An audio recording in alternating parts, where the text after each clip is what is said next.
Di kinatigan ng Davao Regional Trial Court ang kahilingan ng Department of Justice na maglabas ng whole departure order laban kay Senator Antonio Trillanes IV. Mula sa Maynila, nasa telepono si May Bermudez para sa detalye ng balita. Yes, May.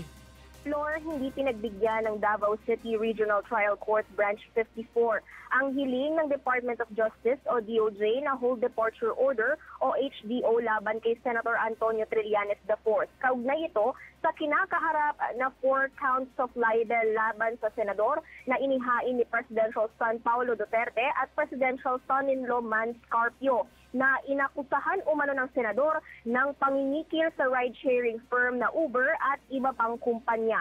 Sa kauna-unahang pagkakataon matapos ideklarang persona non grata sa Davao City noong Pebrero 2018, tumapak ang senador sa syudad para sa kanyang arraignment sa sala ni Judge Melinda Dayang Hirang kanina.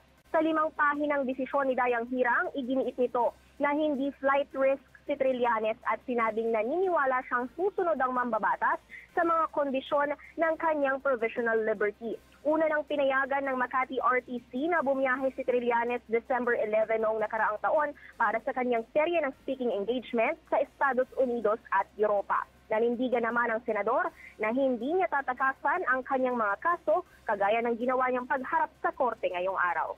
Flor? Maraming salamat sa iyo, May Bermudez, nagulat mula sa Maynila.